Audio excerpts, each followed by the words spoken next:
Dear students and dear friends, स्वागत है अपने चैनल पॉलिटिकल साइंस एसबीएम में। आइए अब हम सॉल्व करते हैं BA second semester political science का second paper concept of political science, और इसका कोड है पोल 105। और ये पेपर आपका आज ही हुआ है 31 मई 2005 को हुआ है। इसका हम आइए आंसर की देखते हैं और इससे आप अपना आंसर मैच कर लीजिए, क्वेश्चन मैच कर लीजिए कितने आपने आंसर सही किए हैं। और कोई क्वेश्चन आपको गलत लगता है कि इसका आंसर हमने गलत बताया तो आप कमेंट बॉक्स में अवश्य अपना उत्तर कमेंट करें। आइए देखते हैं पहला क्वेश्चन। किसने कहा है कि समाजवाद परिस्थितियों के अनुसार रंग बदलने वाला गिरगिट का सा धर्म है? Ramsay Muir, J S. Mill, Laski या रॉबर्ट ओवन? तो ये कथन आपका रैमजे मेयर का है, ऑप्शन ए सही होगा। नेक्स्ट क्वेश्चन है क्वेश्चन नंबर 2, निम्नलिखित में से कौन सा सही सुमेलित नहीं है? तो आपका प्लेटो ऑन लिबर्टी या अरस्तु द पॉलिटिक्स, लॉक शासन पर 2 निबंध, मैकियावेली प्रिंस? तो ये एक तरफ लेखक है, एक तरफ उनकी रचना है। तो जो ऑन लिबर्टी पुस्तक है ये जॉन स्टुअर्ट मिल की है, तो ये डिसमैच है, ये सुमेलित नहीं है। बाकी अरस्तु ने द पॉलिटिक्स की रचना की, लॉक शासन पर 2 निबंध उसकी फेमस बुक है, मैकियावेली की भी फेमस बुक द प्रिंस है। बाकी सब सही है, इसका आंसर ऑप्शन ए सही होगा। नेक्स्ट क्वेश्चन है क्वेश्चन नंबर 3 कि इनमें से कौन व्यक्तिवाद का लक्षण नहीं है? तो व्यक्तिवाद का लक्षण आपका लेसेस फेयर है, हस्तक्षेप, व्यक्ति अपने हितों का सर्वोत्तम निर्णायक है, ये भी कथन सही है। विचार और अभिव्यक्ति की स्वतंत्रता, ये कथन भी सही है, व्यक्तिवाद की विशेषता है।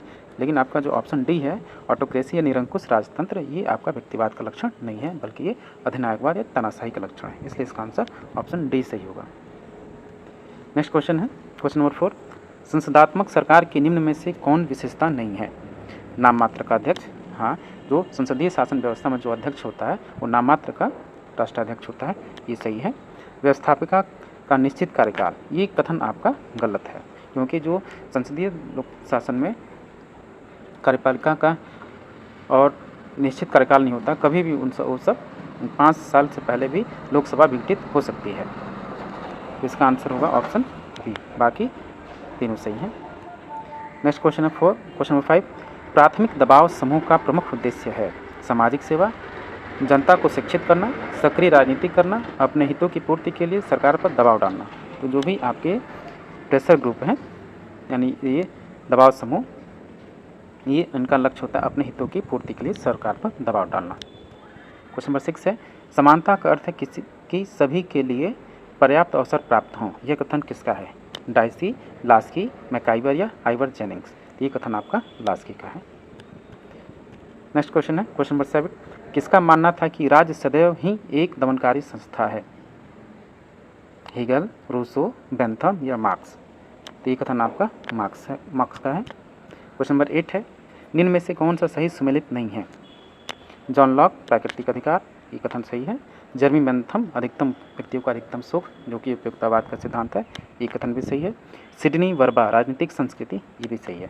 ऑप्शन डी हर्बर्ट स्पेंसर, आदर्शवाद से संबंधित नहीं है, ऑप्शन डी इसका आंसर होगा। क्वेश्चन नंबर 9 है, निम्न में कौन प्रत्यक्ष प्रजातंत्र से संबंधित है?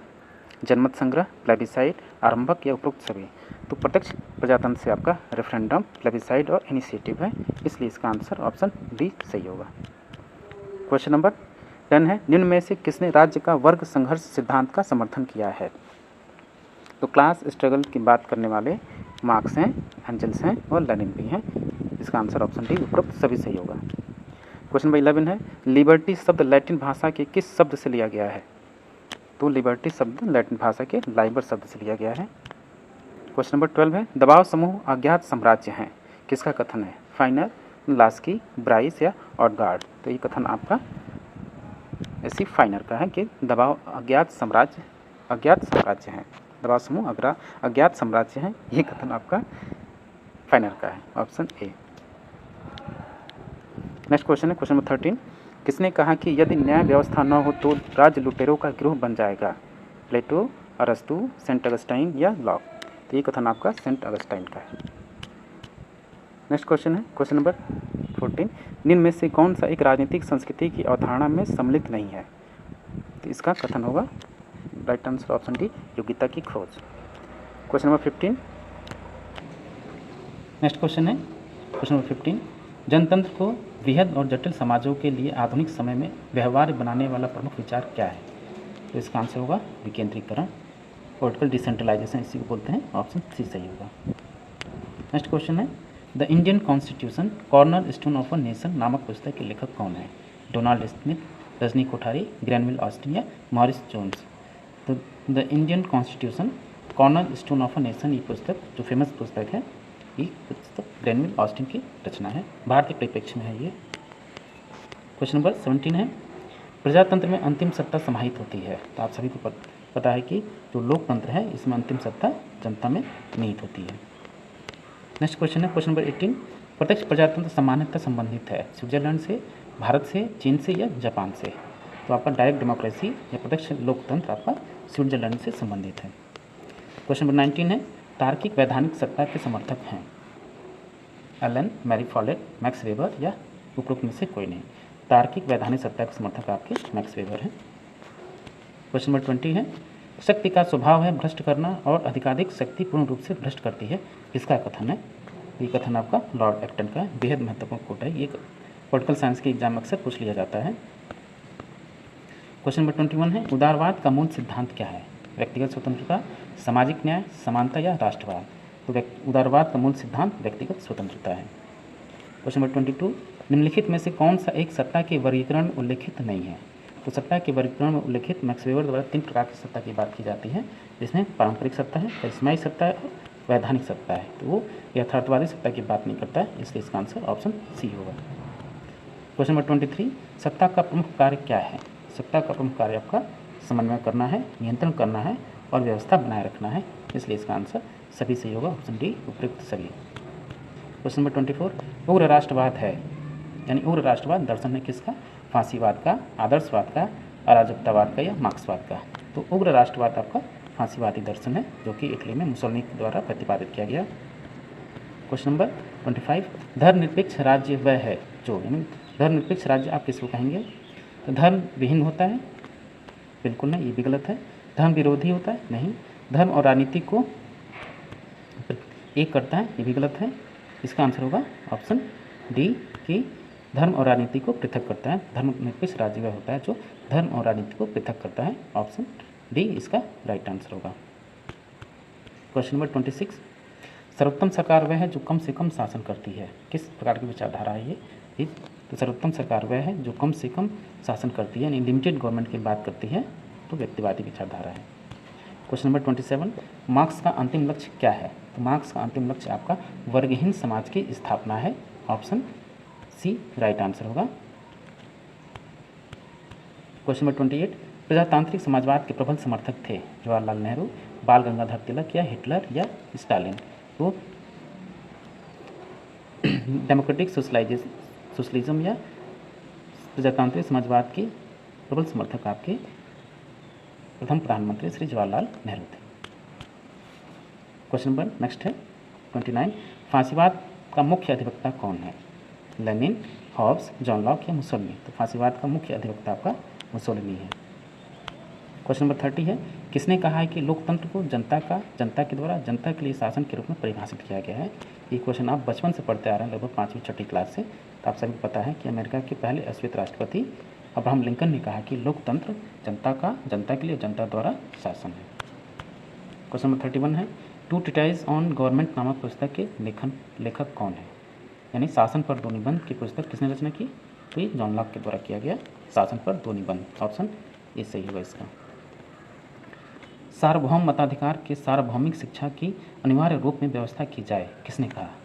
यानी मताधिकार के लिए सभी को पढ़ा लिखा यानी शिक्षा होना जरूरी है, इस बात की समर्थन किसने किया? तो जेएस मिल ने किया, ऑप्शन ए सही होगा। क्वेश्चन नंबर 33 है, राज्य धीरे धीरे लुप्त हो जाएगा, ये कथन किसका है? कार्ल मार्क्स, ग्रीन, रूसो या लेनिन? तो राज्य धीरे धीरे लुप्त हो जाएगा, ये कथन आपका कार्ल मार्क्स का है। क्वेश्चन नंबर 34, निम्नलिखित में से कौन सी राजनीतिक दल की विशेषता नहीं है? संगठन, अवैधानिक साधनों का प्रयोग, लोकतंत्र विश्वास या वैचारिक एकता? राजनीतिक दलों की विशेषता आपकी संगठन है, लोकतंत्र विश्वास है और वैचारिक एकता। इसका विशेषता नहीं है, तो ऑप्शन बी की अवैधानिक साधनों का प्रयोग। नेक्स्ट क्वेश्चन है क्वेश्चन 35, रक्त और लौह की नीति किससे संबंधित है?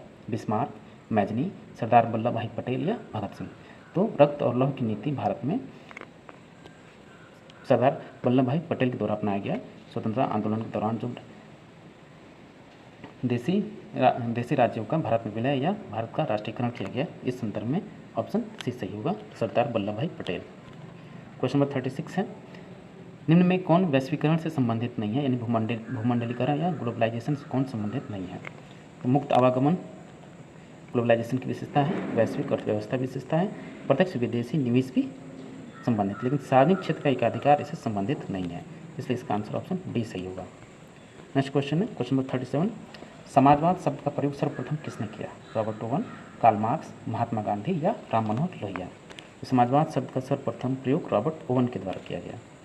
क्वेश्चन नंबर 38 है, वेल्थ ऑफ नेशन पुस्तक किससे संबंधित है? तो वेल्थ ऑफ नेशन जो पुस्तक है एडम स्मिथ के द्वारा लिखा गया, ऑप्शन ए सही होगा। Question number 39, imperialism the highest stage of capitalism से संबंधित है, यानी ये imperialism the highest stage of capitalism पुस्तक किसके द्वारा लिखा गया? तो लेनिन के द्वारा लिखा गया, ऑप्शन बी सही होगा। क्वेश्चन नंबर 40 है, ऑन लिबर्टी पुस्तक किसके द्वारा लिखी गई?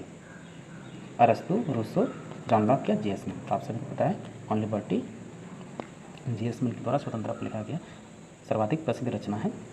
तो डियर स्टूडेंट, ये था आपका पोल 105 का आंसर की, इसको हम भी हमने सॉल्व किया। आप इसे मैच कर लीजिए कि आपके कितने क्वेश्चन सही हो रहे हैं। अगर आपको लगता है कि कोई क्वेश्चन गलत है या आंसर उसका गलत बताया गया तो आप कमेंट बॉक्स में अवश्य कमेंट करें। और हाँ, आपसे एक रिक्वेस्ट है कि अगर आप पहली बार चैनल पर विजिट कर रहे हैं तो प्लीज़ आप चैनल को सब्सक्राइब कीजिए और अपने दोस्तों में शेयर कीजिए। तो वीडियो पसंद आए तो ज़रूर लाइक करें और प्लीज़ आप अपने दोस्तों में भी शेयर कीजिए। Thank you for watching. मिलते हैं आपसे नेक्स्ट वीडियो में।